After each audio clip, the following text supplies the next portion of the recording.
विद्यालय रे संवाद तरफ राखी रक्षाबंधन अवसर में निशा मुक्त एक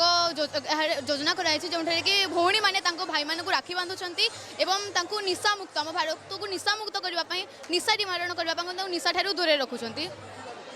बहुत खुशी लगुच आम निज घरे तो आम